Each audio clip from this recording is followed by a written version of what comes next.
dalam bajikan Waiter Tunggian. Selamat datang di konten baru Pakin Bogor yang bernama Dua Sisi. Pada konten kali ini kita akan membahas tentang perayaan-perayaan besar agama Konghucu. Yang kita akan bahas kali ini yaitu perayaan Chongqiu bersama Wense Urip Saputra. Ya, Wense Urip, gimana kabarnya? oh baik sekali, baik sekali. Thank you. Gimana kesibukan? Gimana di masa pandemi ini? Kerja masih pulih ya. Kalau ngomong itu pulih, capek ya.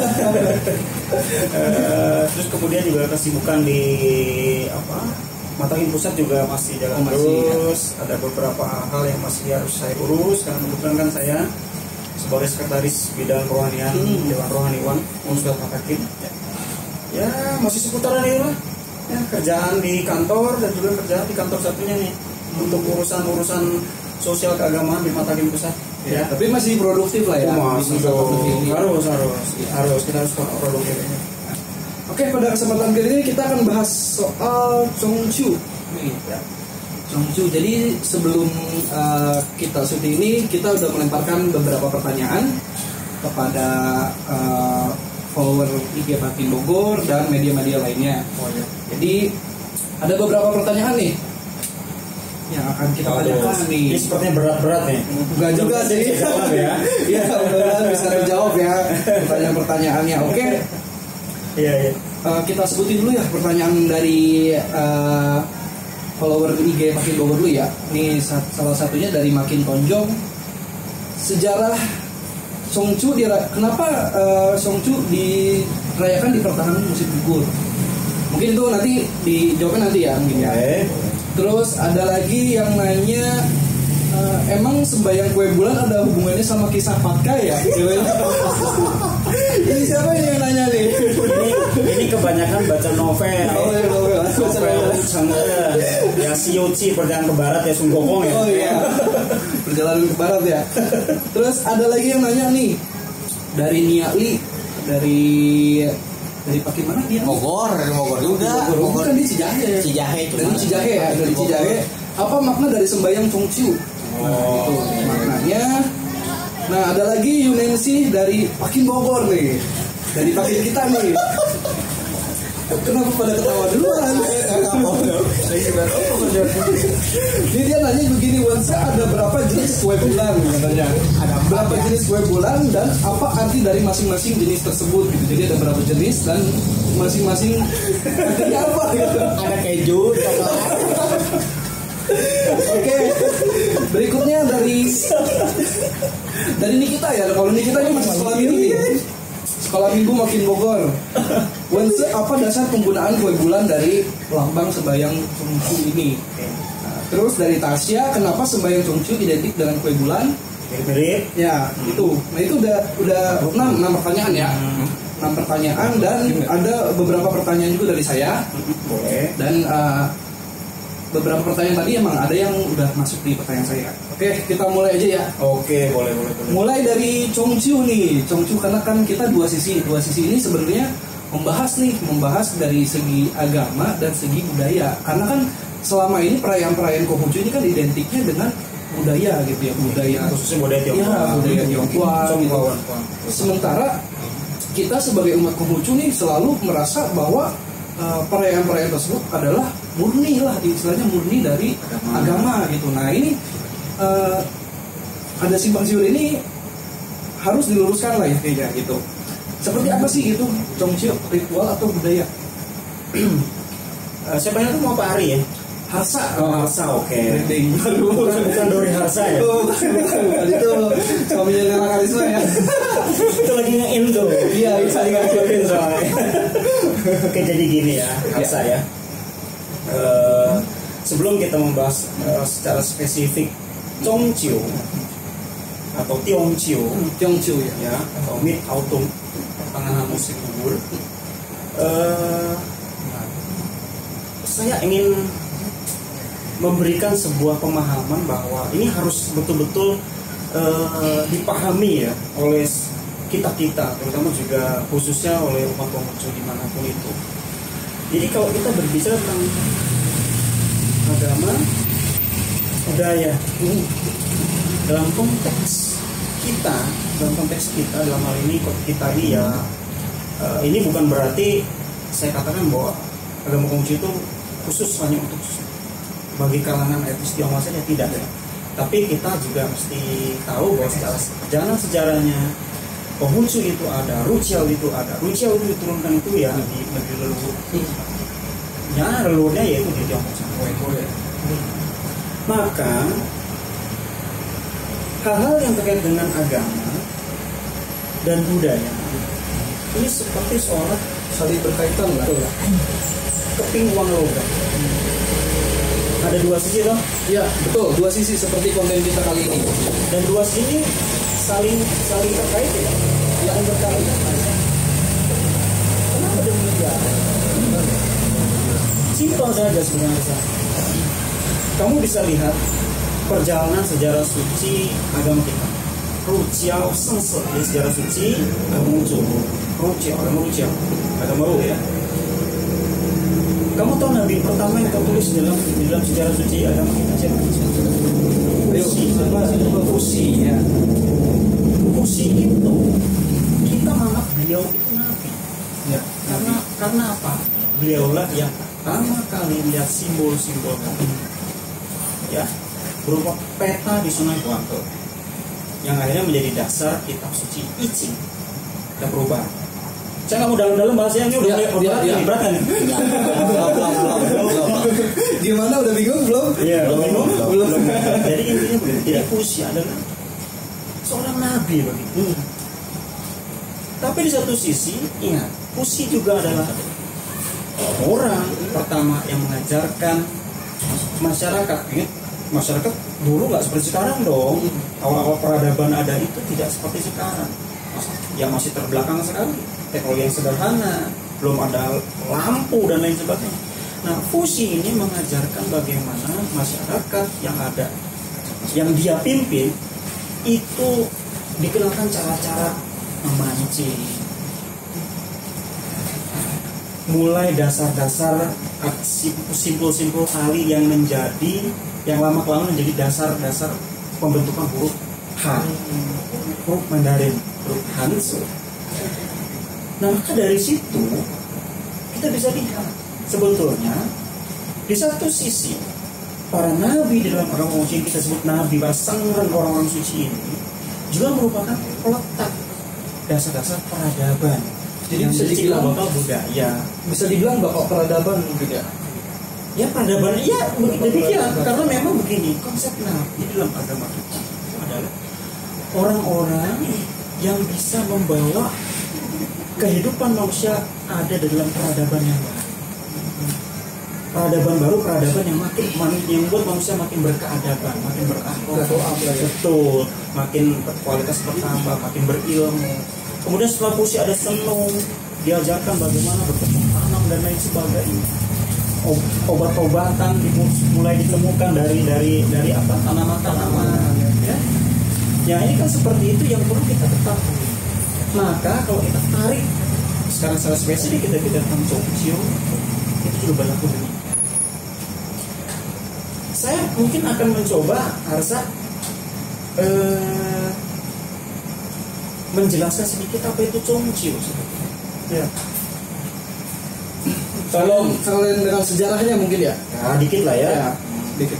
Boleh singgungnya dikit-dikit. Jadi gini, kalian jangan berpikir festival yang sekarang seperti sekarang kita laksanakan atau persembahyaan yang sekarang kita laksanakan itu pada awal-awal atau mungkin kalau misalnya saya mengacu pada kitab suci kita, kitab klasik, kitab yang mendasari agama Konghucu itu kitab Konghucu 5 kitab, ya kamu nggak akan nemu di situ melihat seperti festival seperti sekarang gitu. Karena apa? Karena memang festival yang seperti sekarang ini sudah perkembangan dari quote-unquote ya budaya dan juga agama di kemudian hari di apa lintas dinasti.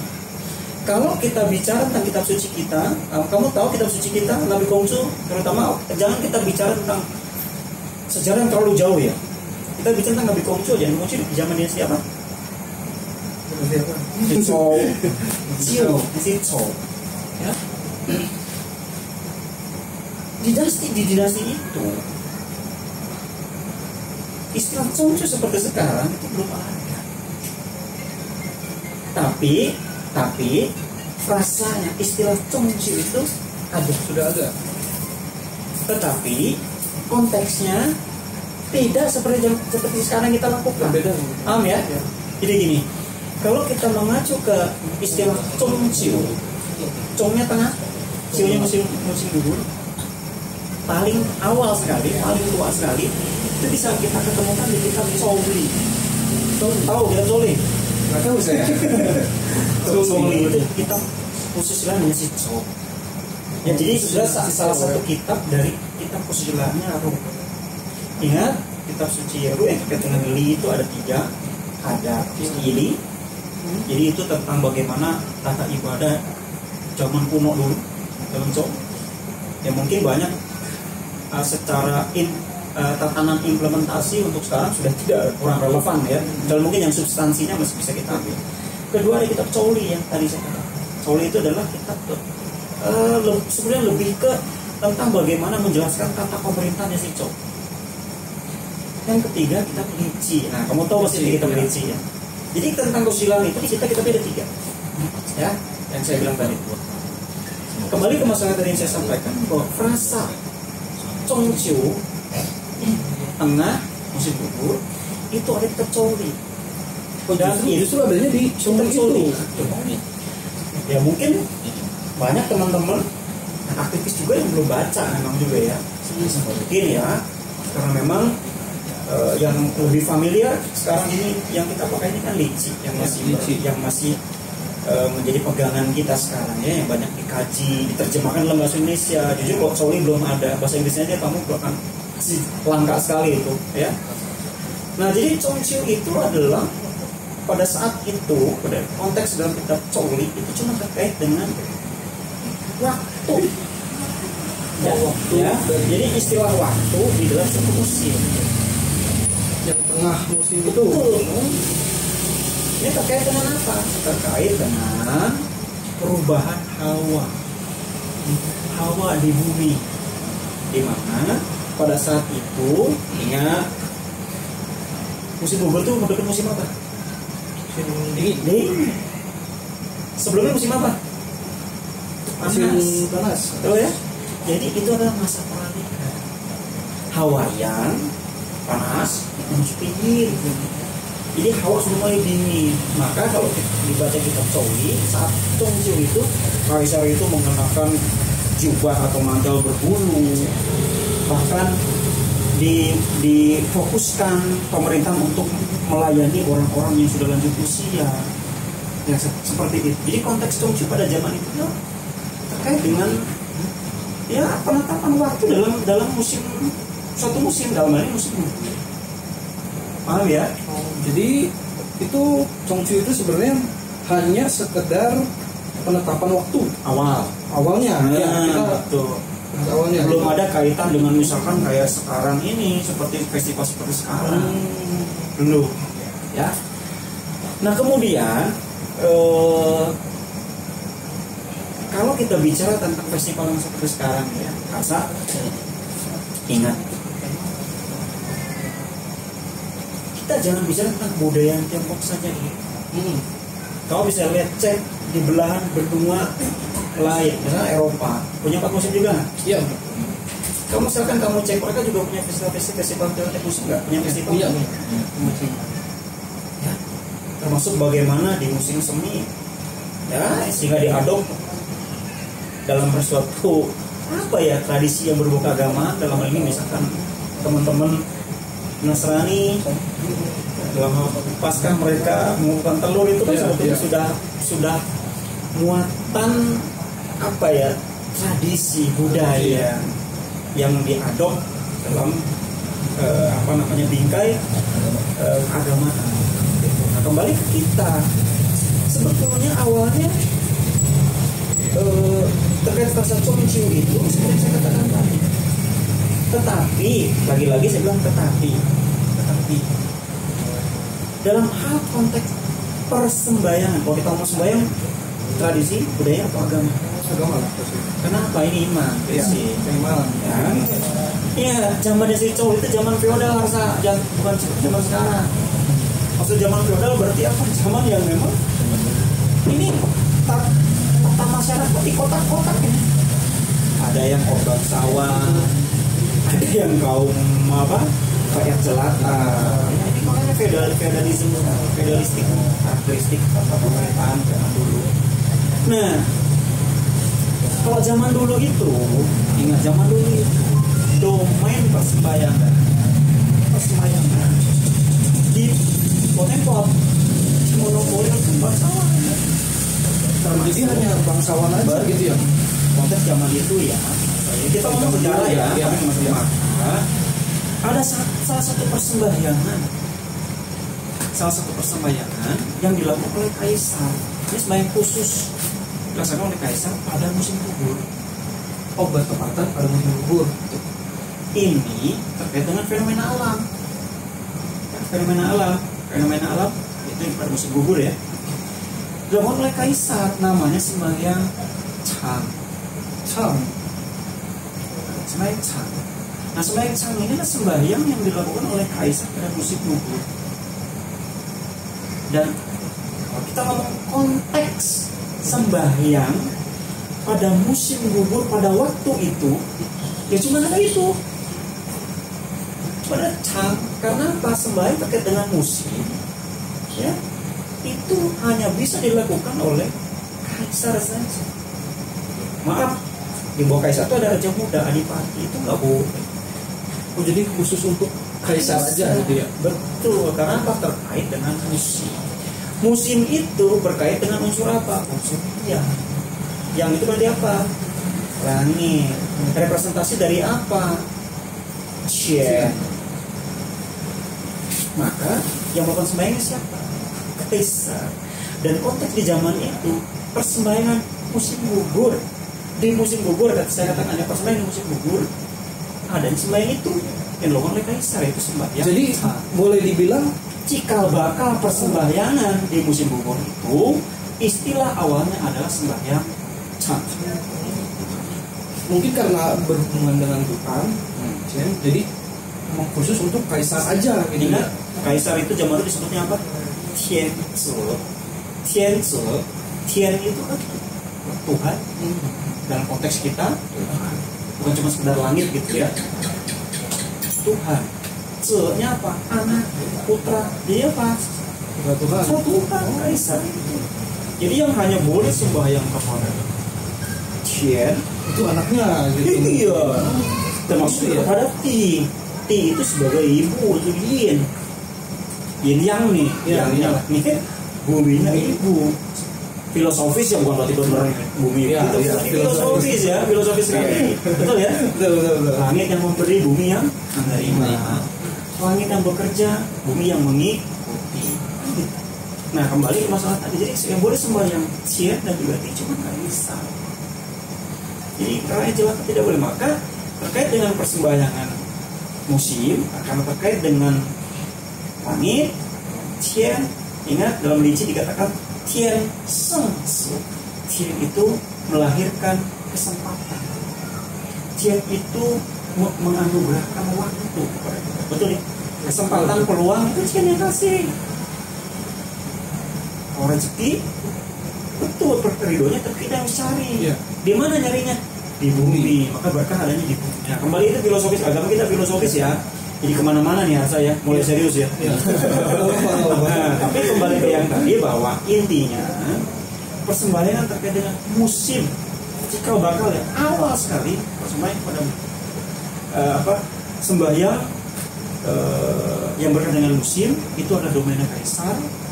Dan pada persembahyangan musim gugur itu dinamakan sembahyang Chang. Titik. Jadi zaman dulu musim gugur yang disebut sembahyang khusus itu ya di musim gugur ya sembahyang itu sembahyang Chang. Masalah waktu memang masih dalam ranah debatable. Tetapi kita mesti pakai konsekuensi logis saja. Pakai logika sederhana saja. Wong dulu berkait sembahyang musim itu cuma kian yang sembahyang. Dan di musim gugur itu sembahyang Cang. Nah sekarang ini kalau sembahyang musim gugur sembahyang apa namanya? Tiong Ciu, ada Cung Ciu, berarti cikal bakalnya apa? Ya sembahyang Cang. Paham ya? Iya. Nah kemudian apalagi tadi yang saya sampai lupa ya kemana-mana nih. Tadi bahas ini dulu yang awalnya kan dia sebenarnya cuma sembahyang, maksudnya penandaan waktu aja. Betul. Congkyu itu sebenarnya penandaan waktu di mana peralihan dari hawa panas ke hawa dingin. Betul.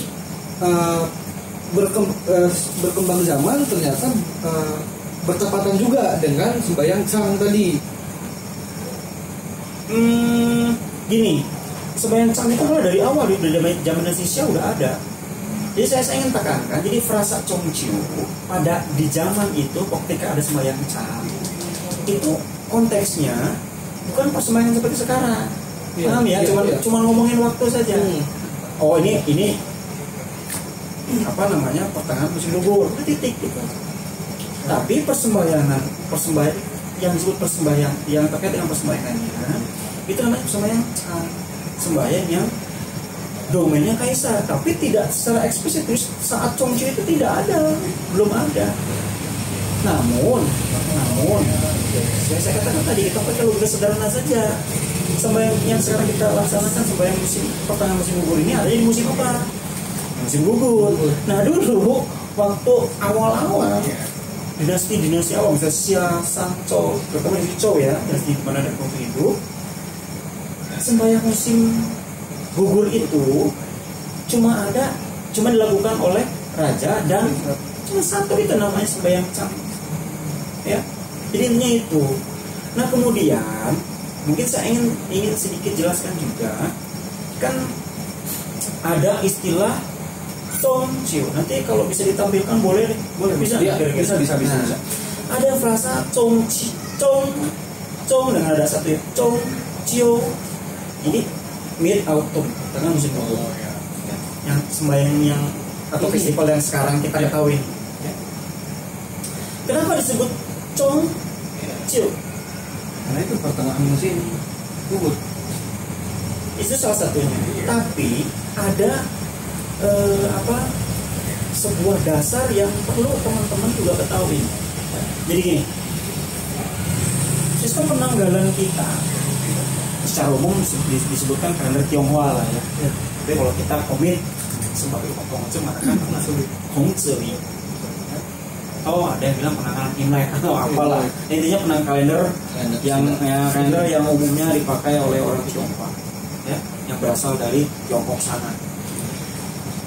Itu kan satu tahun dibagi ke dalam 12 bulan. Tadi dari berapa musim? 4 musim. Saya ingin tegaskan sama kamu, terutama generasi muda nih, uang jauh-jauh, pola pikir, pemahaman, kalender yang seperti kalian ketahui. Mas tadi rancu kalian. Iya. Kalau bulan 1 mengacu ke Januari ya pasti akan keliru kamu. Tidak. Bulan 1 di kita itu bulan 1 ya, kalau mengikuti sabdanya Nabi, awalnya itu musim semi. Ya. Jadi 1 tahun ada 12 bulan itu dibagi ke dalam 4 fase musim. Ya, jadi masing-masing 3 bulan. Satu musim 3 bulan ya. Semi, panas, gugur, dingin. 3 bulan, jadi 12 bulan. Ingat fase 3 ini di tiap musim ini itu ada namanya. Periode pertama di musim semi misalnya itu namanya Meng Cuan. Jadi periode pertamanya Meng ini artinya pertama, ke-1, awal. Kamu bisa cek kalau zaman dulu nama zaman Nabi Kongcu ya, zaman kuno nih, Kutai itu nama-nama orang terutama anak laki-laki urutannya kayak gitu. Bang Congci termasuk Mengse itu. Pokoknya itu loh. Pokoknya Nabi Kongcu siapa namanya? Mengpi. mengpi, bimpi, Pemimpi ya. iya, meng itu artinya ke satu. Nabi kongcu, cong nih, kedua kan. Jadi meng, cong. Tapi congnya bukan seperti cong tengah ya, bukan ya. Cong kedua itu dari pusau ya, dikasih tengah. Nanti boleh kalau bisa ditunjukkan itu lebih bagus ya, supaya teman-teman bisa paham. Meng, cong, cing. Awal, kedua, akhir. Pertama, kedua, ketiga. Maka yang termasuk musim gugur dong, berarti ada tiga tahap. Meng, cong, cing. Periode awal, pertama, kedua, ketiga. Nah, kebetulan Cong Sio ini kan persembahyaan dilaksanakan tiap tanggal berapa? 12 bulan 8 benar-benar tengah ya. Dan kebetulan juga sebetulnya Mid Autumn Festival Tunggu Cie atau bagi kita kan bukan sekedar Cie tapi sembahyang ya, sembahyang pada pertengahan musim gugur. Itu memang terkait sekali dengan apa yang saya katakan tadi. Hari ingat fenomena alam, gejala-gejala alam dan lain sebagainya. Dan di musim gugur itu ada satu fenomena alam yang penting juga. Ini juga merupakan sebuah fenomena yang bisa dikatakan menjadi dasar adanya peribadatan ini, yaitu apa? Fenomena namanya ciuman. Kalau kamu nanti, kalau saya terangin di sini akan panjang lebar kali 3 kau cukup kita waktunya ya, pusing nanti. Mendingan nanti Ya, dan kawan-kawan nanti baca search di Google tentang 24 cieci, 24 ruas waktu, 24 pentat dalam kalender Tionghoa. Ya itu ada namanya Ciupan. Ciupan itu saat dimana kalau bahasa sekarangnya ya, matahari itu berada di titik ekuator tengah peristiwa, maka menimbulkan gejala alam apa? Siang dan malam sama panjangnya. Kita hebat leluhur kita ini. Udah sampai segitu. Ingat kalau Tongse winter solstice berarti apa? Malamnya lebih lama daripada siang. Kalau siangnya lebih lama? Itu namanya Shiatsu. Apa tuh? Shiatsu itu jadi kalau bahasanya tuh apa ya? Summer solstice. Jadi solstice di musim panas. Solstice itu berarti titik matahari yang terjauh ya, gitu ya. Nah seperti itu. Jadi termasuk juga ini fenomena yang sama panjang di siang dan malam 2 kali dalam 1 tahun nih harga. Satu di Ciuban ya, di musim gugur. Satu lagi ada di Chunban di musim semi. Jadi ada 4 gejala alam ini terkait dengan persembayangan kita.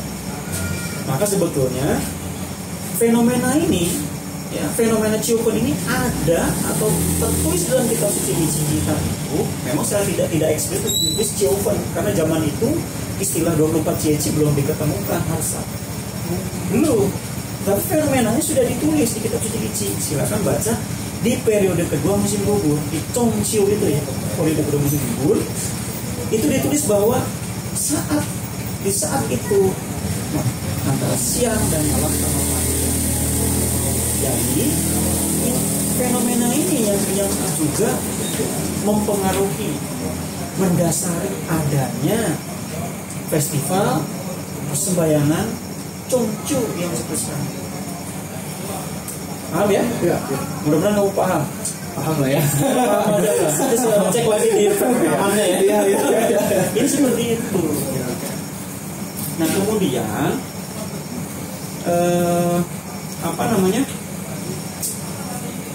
mengapa kan istilahnya kok sekarang ini yang kita rayakan, yang kita laksanakan baik itu persembayangan maupun festivalnya modelnya seperti sekarang nih.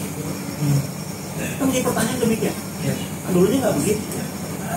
Nah, inilah pentingnya bagaimana bagi kita semua, walaupun nggak detail, minimal sedikit demi sedikit kita mengikuti perkembangan persembahyangan kita dengan segala variasinya, yang kemudian juga menjadi sebuah festival ataupun budaya di tiap dinasti itu ternyata ada perkembangan tersendiri. Termasuk ya, tadi kan sedikit sudah kamu bahas bagaimana kok ada nanti pakai kan gitu. Itu kan sebetulnya udah di zaman belakangan ya. Iya. Itu sudah dan juga ada sebuah hal yang tidak bukan saya melenceng juga, tapi memang udah banyak bumbu-bumbunya lah satu ya. Demikian, maka kalau kita lihat bagaimana perkembangan di tiap-tiap dinasti itu ada perubahan, termasuk bagaimana Mid Autumn menjadi sebuah festival yang besar di Tiongkok itu kan, atau bahkan secara resmi menjadi hari libur. Itu kan perkembangannya nggak serta-merta dari awal sudah demikian, tidak, tapi itu berevolusi. Jadi seiring perkembangan zaman dia terus berubah gitu ya. Betul, dinamis lah ya, perubahan dan semakin besar. Dan yang sekarang generasi kita alami, bahwa yang seperti sekarang ini yang kita alami itu sebetulnya sudah merupakan perkembangan dari peradaban manusia yang seiring dengan perkembangan zaman, peralihan dinasti ke dinasti hingga tercipta seperti sekarang.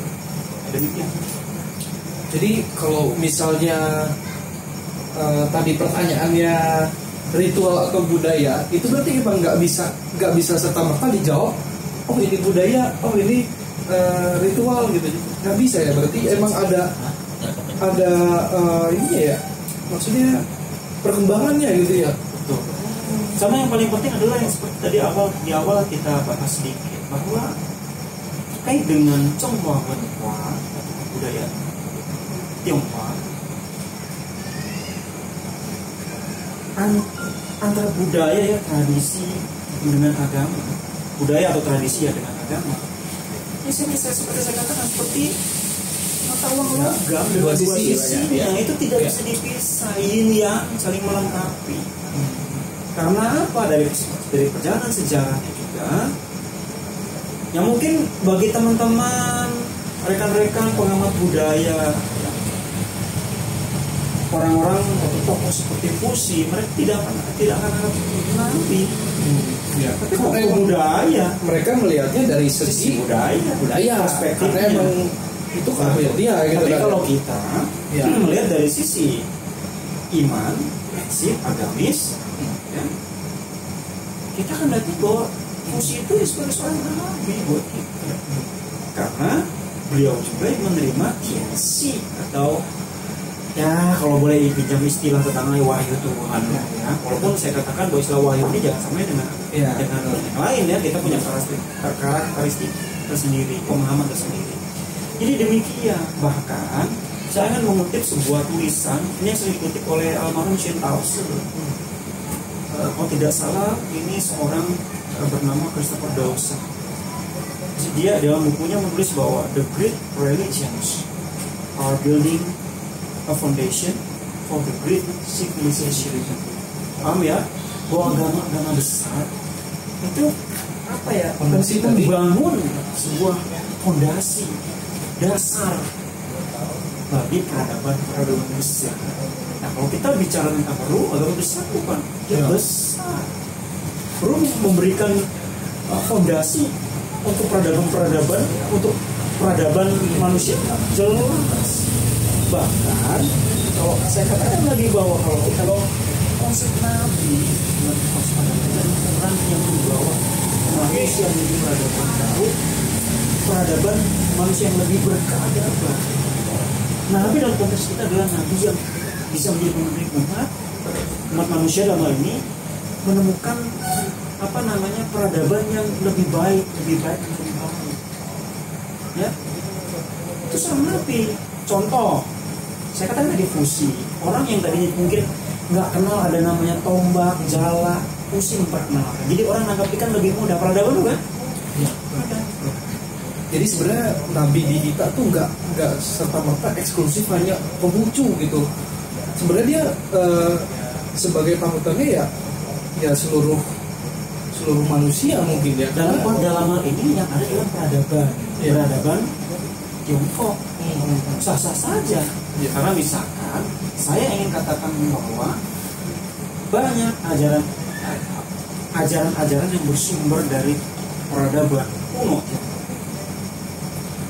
Salah satu pasti ini yang punya peran besar, terutama dalam hal manajemen pemerintahan.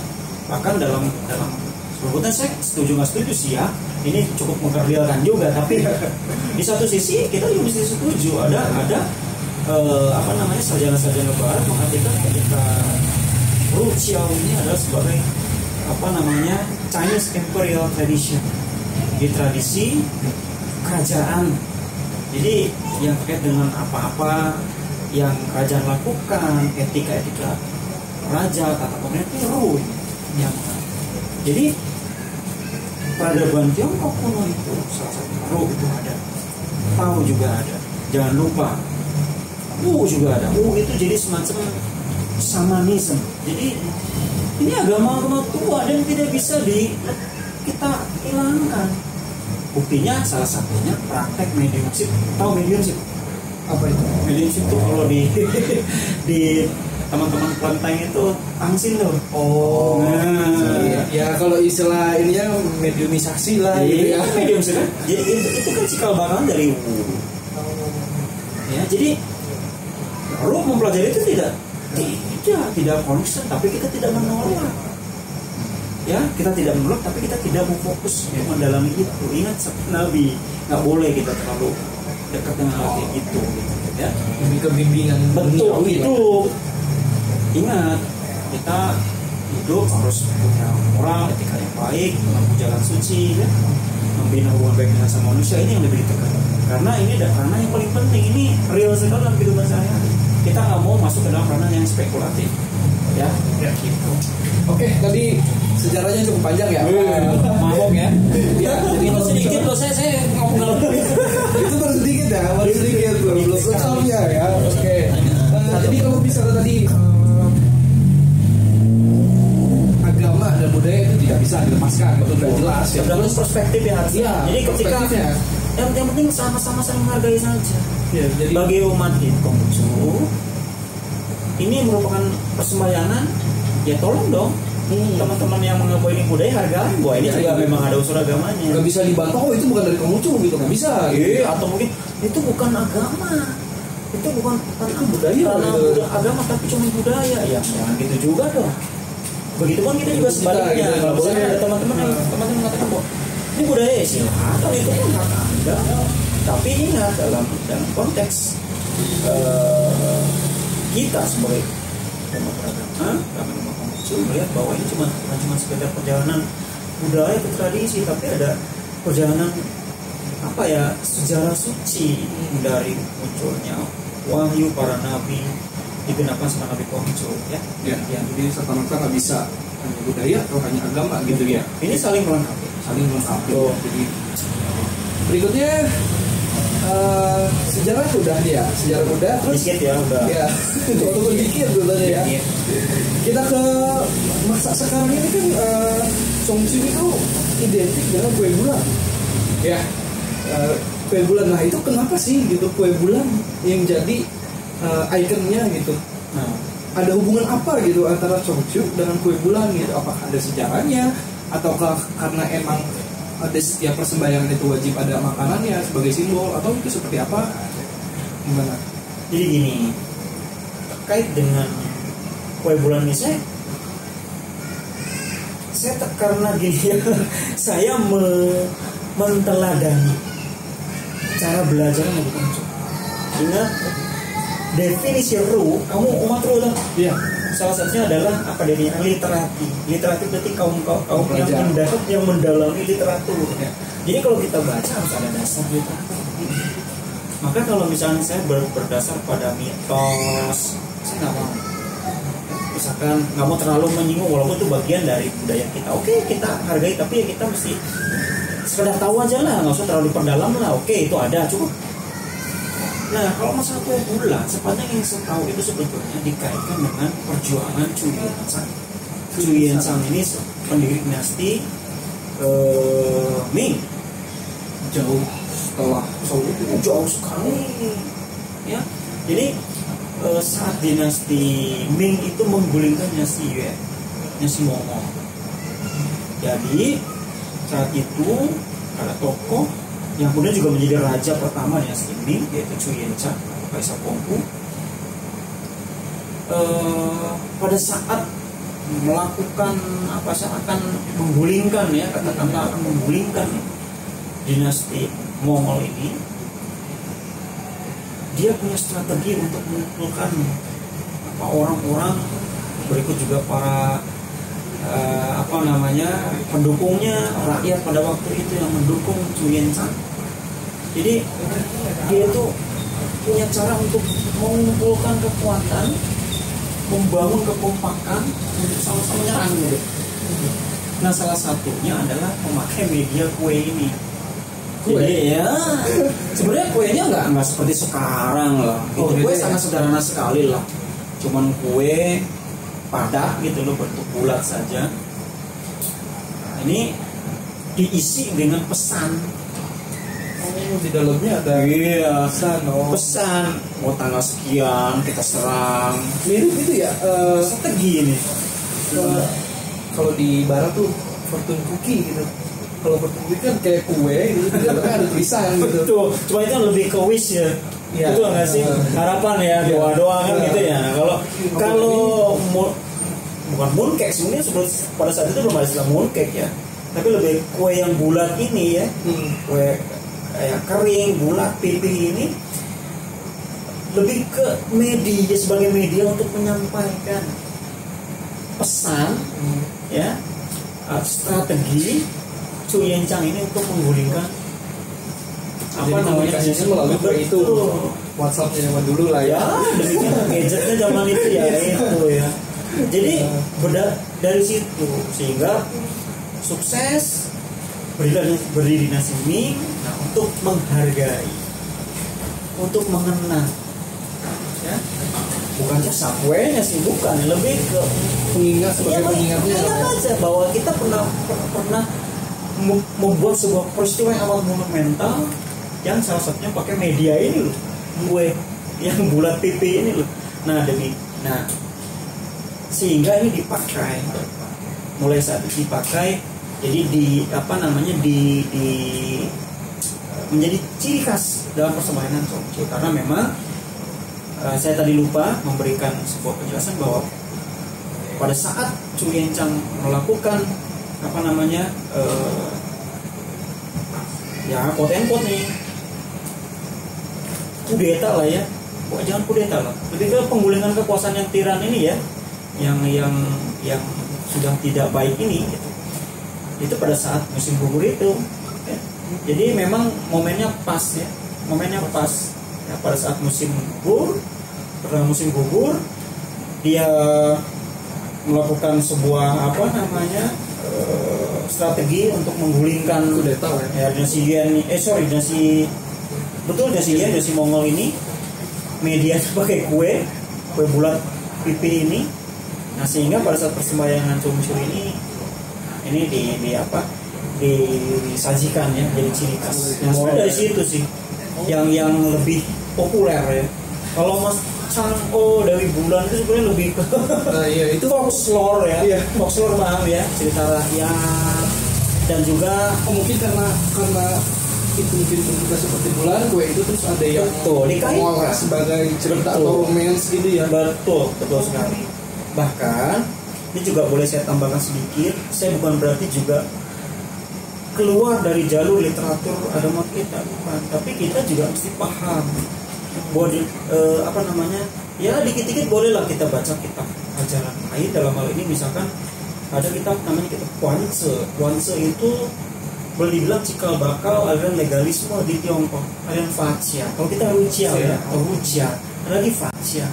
Ini salah satu tokoh yang inisiasi awal-awal ada istilah legalisme ini Kwan Tiong kalau di dalam kitab Dungi.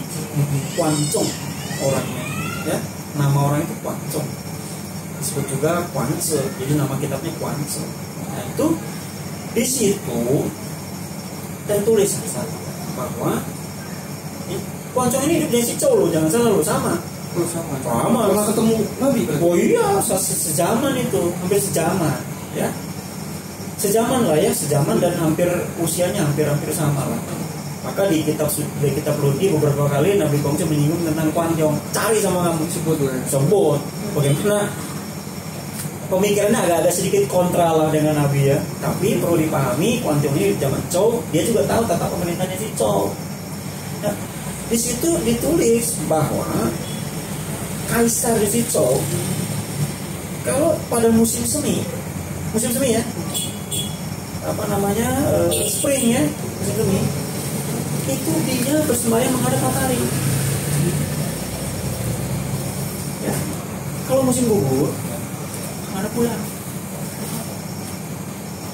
Paham ya? Jadi ini seperti seorang pasal ya. Pasalnya satu sama lama-lama juga kita akan paham. Jadi begini, di kitab Lici kita pun ada altar namanya altar matahari. Bulan, kamu aneh. Baru tahu ya? Tapi kenapa di kita jangan dibahas gitu? Karena memang begini, ini kan sebetulnya lagi-lagi matahari bulan juga anak-anaknya anak Yensen yang kembali. Ingat sekarang udah bukan zaman dinasti. Waktu bikin oke sendiri, apa ya, bangunan atau altar yang ada itu masih jadi bagian dari perjalanan sejarah bangsa Tiongkok saja. Jadi sebuah budaya. Memang yang paling tenar itu altar Tiantan, pernah tahu? Tiantan, ya. Di Beijing. Itu sebetulnya Tiantan itu ada pasangannya. Ingat, Konghucu nggak mengacu ke satu, tapi apa? Dua prinsip, tapi menjadi satu kesatuan. Iya. Ingat, kalau nggak dalam konsepsi kita, satu nggak bisa jadi kehidupan. Harus dua, harus pasang. Paham ya? Iya. Filosofis sekali tuh. Langit, pasti ada bumi. Kalau cuma langit doang, nggak ada manusia, nawang. Gitu loh, ini konsep kita. Maka Kaisar sembahyang langit bumi bukan berarti menyembah langit bumi, tapi simbol dari pencipta. Maka saya setuju sekali dengan kajian Sintause yang Cubut. Kenapa? Penyebutan yang Maha Esa, tapi ini sifatnya kata sifat, bukan kata benda ya. Ini adjektif ya, bukannya apa namanya, bukan kata benda. Jadi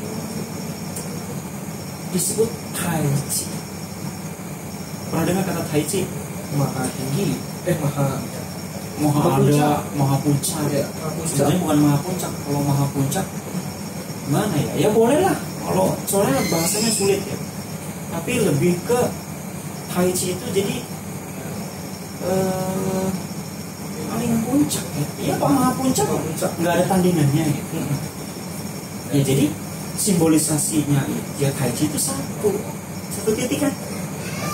Tapi dia punya dua unsur. Melahirkan dua yaitu ya yin yang. Ya. Kalau dalam kehidupan nyata, misalkan unsur manusia ada ya itu. Batas alam semesta ada langit bumi bersatu jadi tumusnya kehidupan itu filosofi. Maka saya katakan tadi Tiantan, altar bulat Tian, ada pasangannya. Oh betul. Tikan. Oh Tikan. Altar bumi. Sama nggak ya? Ini kok sok tahu. Baca kitab Lici aja. Sama nggak sama kayak orang nyebutnya dewa bumi gitu? Itu kebelakangan. Karena apa? Karena kalau mengacu ini jadi kemana-mana nih? Dikit ya. Kalau yang malaikat bumi, dewa bumi, konsep awalnya itu, lagi-lagi saya katakan dulu, terutama zaman dimana kitab suci kita itu dikanonisasi dan ditulis, ya, di kanonisasi oleh Nabi Kongce juga, dalam ini ya, dan beserta para murid. Ini sembahyang apa namanya, langit menghadap langit kepada bumi. Siapa kaisar yang boleh, rakyat nggak boleh. Ingat ya, paham ya? Iya, iya. Nggak boleh orang yang jadi cuma kaisar. Maka konteks zaman dulu disebut dewa bumi lah, kalau bilang dewa bumi. Kalau itu orang kelenteng ngomongnya ya. Malaikat Kita bilang tuh malaikat ya, malaikat bumi bumi. ya, sen ya, sen malaikat ya, malaikat bumi. Itu awalnya adalah ya, dulunya konsep awalnya adalah ya bumi. Kita injak. Jadi kita lebih menghargai bumi lah istilahnya ya. Tuh, cuma dalam perkembangannya ya, psikologi, saya katakan sih psikologi beragamanya orang Tionghoa emang unik. Personifikasi gitu. Dipersonifikasikan apapun Kan seperti manusia gitu. apa yang tidak dipersonifikasikan. Maaf ya, kamu keluar rumah lewat pintu nggak? Iya. Ada sennya nggak? Dewa pintu ada. Dewa gerbang ada nggak? Ada. Bahkan dewa Apa? kalau kan belum ada ya. Ada sungai, ada gunung, Iya. ada hutan, ada. Bahkan kalau misalkan, waduh pusing ya kamu pasti. Mungkin kalau dulu gadget ada pun ada dewa gadget. Bisa. Yang menemukan ini, yang menemukan handphone, Dijadikan dewa begitu. sen handphone. Ini canda ya. Iya, Tapi iya. memang betul. Coba kamu perhatikan. Iya. Maaf ya. Comberan aja ada. Personifikasi gitu. Tapi kita nggak menyembah gitu ya. Gitu. Mungkin ada Tapi khusus makanya khusus untuk Rungu, Ruciao, ini ada pembatasan. Bahkan di dalam perjalanan dinasti di Tiongkok dulu itu yang membuat batasan-batasan, klasifikasi sen-sen yang patut dibuat code-nya, penyembahannya, atau yang tidak masuk kriteria sama sekali, orang dulu yang paham ya. Nah jadi kembali ke bahasa tadi yang sorry tadi yang bilang malaikat bumi, sebenarnya secara filosofis bumi yang kita lihat benar-benar bumi. benar-benar bumi. Karena apa? Ketika lu kaisar bersembahyang kepada bumi, hakikatnya itu sama ketika ia menghormati Maha Pencipta. Karena apa? Yangnya ada di langit, yangnya di langit. Dua ini kan saling jaga raya kan, alam semesta kan satu kesatuan tuh.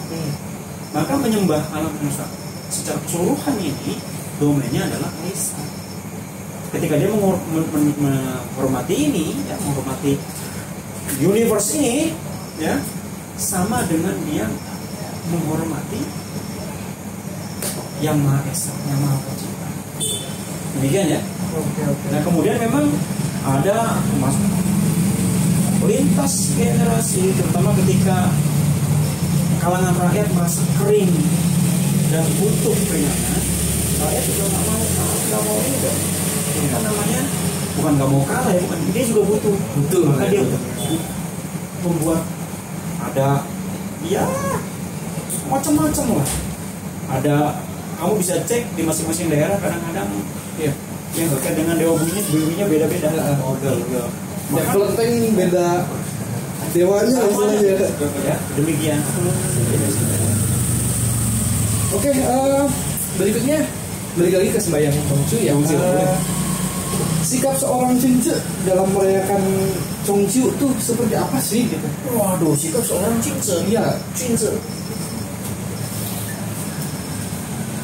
Dalam hal merayakan Chongqu, apakah harus bersembahyang? Apakah hanya untuk mengingat suatu peristiwa? Ataukah emang ya harus dirayakan bahwa ini kue bulan, bahwa ini musim gugur? Itu seperti apa? Sebagai seorang Cingce, ada sebuah ayat bagus ini dibilang kita kelinci. Kalau pakai bahasa kita tuh seperti ini. Xiu Ji Jiao Wu Yi Ji Su. Di dalam membina hidup beragama. Jadi ketika dalam hal kita membina kehidupan iman kita, kehidupan beragama kita, UI tidak berubah. Cisu ada istilah. Paham ya? Jadi intinya konteksnya begini. Saya nggak mau ngomongin congcus saja. Kamu ngomongin congcus saja. Nggak congcus saja. Tapi apapun yang melekat di dalam diri kita. Ingat loh, tradisi budaya melekat nggak? Saat kita lahir udah melekat. Iya. Melekat. Ya kamu ketika kamu lahir, mama kamu, maaf ya misalnya orang zaman dulu, usernya suka dipakein logam, itu kan tradisi. Iya. Betul ya? Betul. Atau mungkin ketika tidur dipakein sapu atasnya, itu tradisi tuh. Itu sih. Melekat nggak di kamu? Iya. Bisa kamu tolak? Tidak. Sudah melekat. Maka dimanapun kita, apalagi kalau misalkan hal itu memang sudah melekat di dalam diri kita, dalam kehidupan kita, berubah. Harus bisa, katakanlah, substansi dari ajaran agama kita kan sebenarnya moral value, nilai moralnya itu yang substansi, itu yang perlu betul-betul dipegang erat-erat. Jadi menjadi guide kita.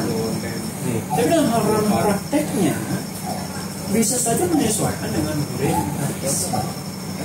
Ini waktu kurang dulu ya. Ini kata kitab nih. Iya.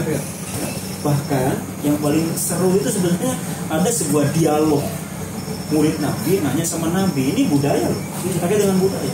Muridnya nanya, ya Nabi, saya mau bertanya, sebetulnya kalau pakaian roh itu seperti apa? Ya. Iya. Sekarang kita suka ribut tuh. Iya betul. Banyak yang nanya. Di Konghucu apa sih ininya? Gitu kan. Apa sih itunya gitu? Nah, kok ditanya kayak gitu? Itu pertanyaan apa? Yang menjadi pakaiannya orang roh itu ya orang. Udah banyak. Masalah baju lintas generasi itu berbeda ya Nabi Kong seperti itu kan yang memang kini pada zaman ini. Jadi kalau misalnya ada orang nih, kalau saya orangnya Konghucu banget nih, pakaiannya harus besar gitu, iya, pakai gitu lah gitu. Sebenarnya nggak begitu ya gitu. Tidak. Jadi harusnya mengikuti zaman aja gitu ya. Zaman sekarang. Iya. Jadi nggak saklek harus begitulah ya. Kalau dalam konteks mungkin ritual, ada kekhususan, ya. Betul. Karena itu kita mengikuti fatwa, aturan dan pedoman yang Dewan Rohaniwan telah tetapkan bagi kita. Kita sebagai anak, sebagai umat yang ikuti dong komit. Walaupun tidak mengharuskan, tapi kalau misalnya emang ada aturan. Saya bicara dalam konteks perselayanan ya. Momen-momen khusus, misalkan bocah besar pakai cangkesat, itu kan. Ya. Itu kan momen-momen sakral. Iya betul. Tapi dalam konteks keseharian, konteks dalam hal-hal yang sifatnya rutinitas, apakah itu mungkin kebaktian itu tidak. Ya ikuti saja tren yang ada. Nabi amat sangat mengikuti fashion yang lebih naik pada zaman itu. Tapi kalau konteks linya, kesusilaannya, dia akan mengikuti saklek dari apa yang tertuang dalam kitab. Gitu. Maka kalau Nabi ada ayat di Luki kan, Nabi orang dulu kalau menghormat dari bawah baru ke atas, orang sekarang dari atas baru ke bawah. Aku nggak mau ikuti yang orang zaman sekarang, ikutin orang zaman dulu karena itu tertuang di dalam kitab. Tapi perihal baju, orang dulu pakai rami, orang sekarang pakai sutra. Ya aku akan pilih sutra. Karena apa? Ya karena ini kan profesinya di zaman itu, jadi kamu paham di mana yang substansi, betulnya cuma sekedar gitu. Jadi kembali ke pertanyaan tadi, sebenarnya belum tuntas ya Artaza. Jadi intinya adalah bagaimana sikap cincin dalam menjalankan congci sebanyak ini. Ya. Intinya adalah cincin itu orang yang tadi sedikit saya sampaikan bahwa ikutilah pedoman kitab suci. Salah satunya adalah yang saya ingin tekankan kepada kalian, apa yang menjadi dinamika di masyarakat jangan terlalu menjadi kontroversial. Budaya ya hormatis gitu ya. Kalau kita juga makan kue bulan tradisi bukan budaya bukan. Kalau kamu mau komit cuma sekali sembahyang ngapain pakai kue bulan? Ya. Apa kamu mau seperti itu menjadi kaum fundamentalis, ekstremis kan tidak. Jadi hanya memilih satu gitu ya. Tidak. Karena bukan kita mengambil bukan budaya, nggak perlu ini kue bulan gitu. Enggak Dan yang itu paling ya. penting, yang paling penting itu adalah sesungguhnya.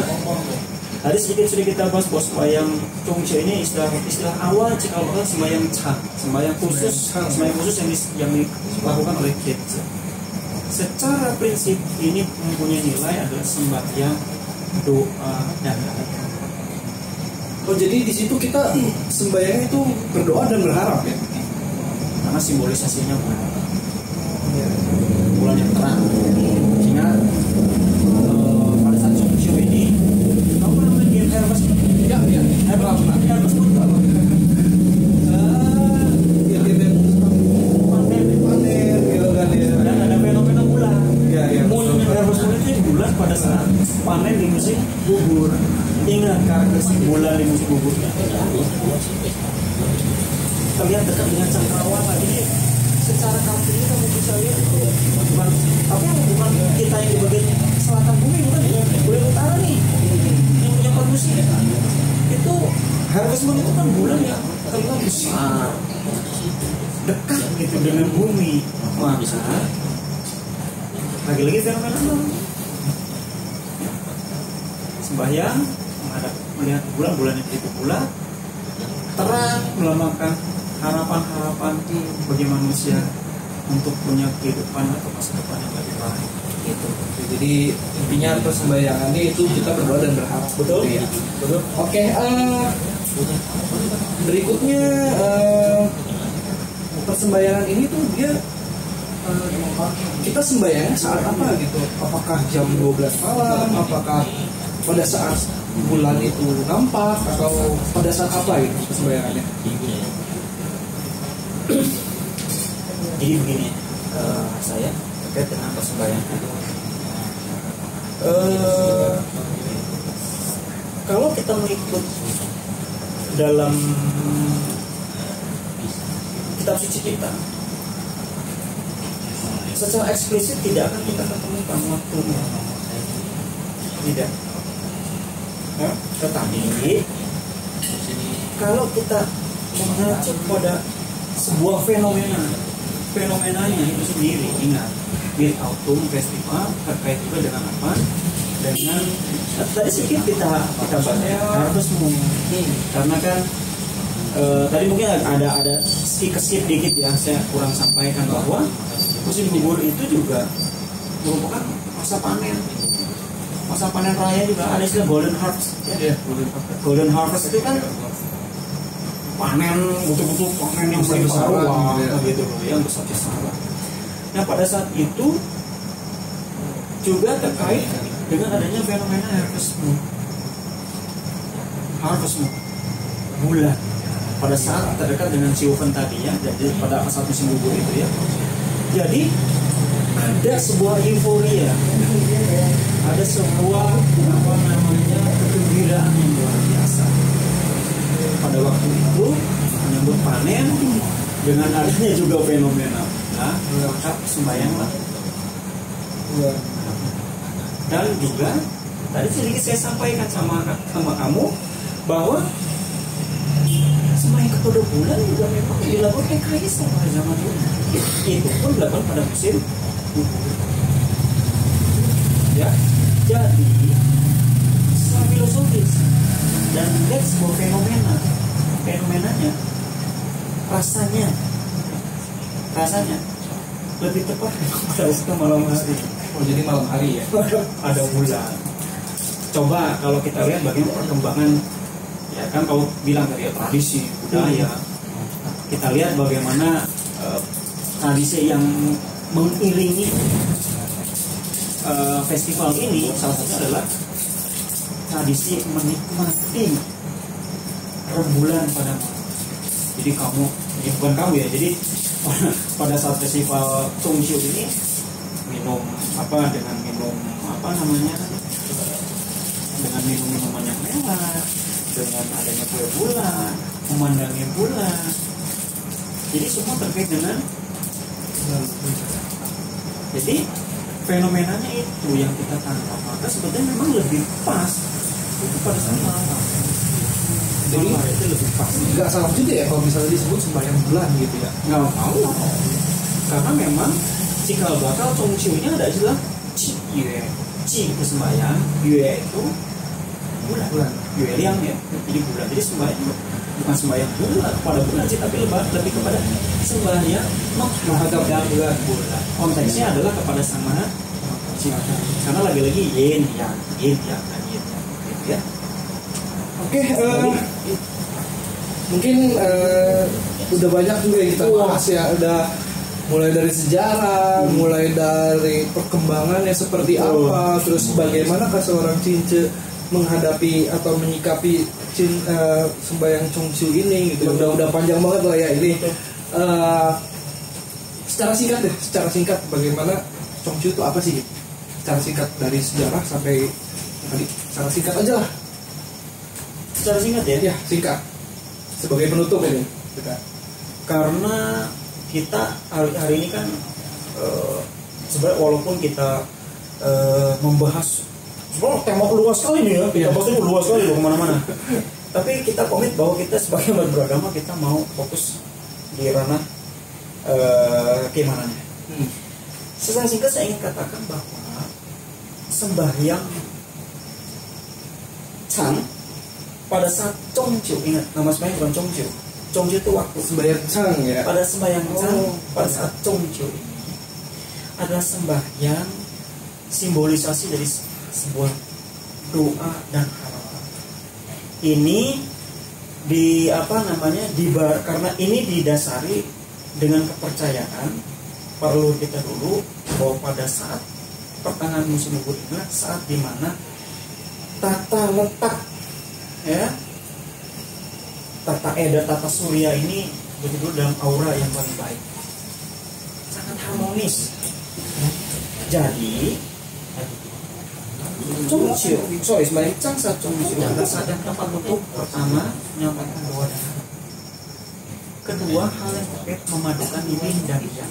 Berarti apa yin dan yang? Yin dan yang itu bisa terkait dengan baik buruk, padukan. Jadi saat yang paling tepat itu apa? Maaf-maafan, membangun tali silaturahmi. Jadi kita maaf-maafannya bukan Imlek gitu. Ya, filosofi. Ya setiap hari kan kita boleh ya. Tapi secara khusus ya, memadukan yin ya.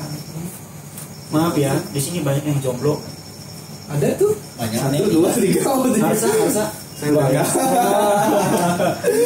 Nah, secara filosofis kalau memadukan yin yang berarti laki-laki perempuan. Ada juga doa dan harapan. Oh, jadi yang bagian jomblo nih ya, kalau misalnya mau doa nih biar bujur nih supaya dapat Ciacai dulu. Oh ya, ciacai dulu baru doa. Sungguh-sungguh niatnya ya. baik. Niatnya baik. Doa. Baru doa, jangan Ciacai nggak muluk harus nggak makan. beda lagi ya bahasanya ya. Takutnya ada yang Boleh memadukan yin ya. Jadi fokus di situ deh. Fokus di situ.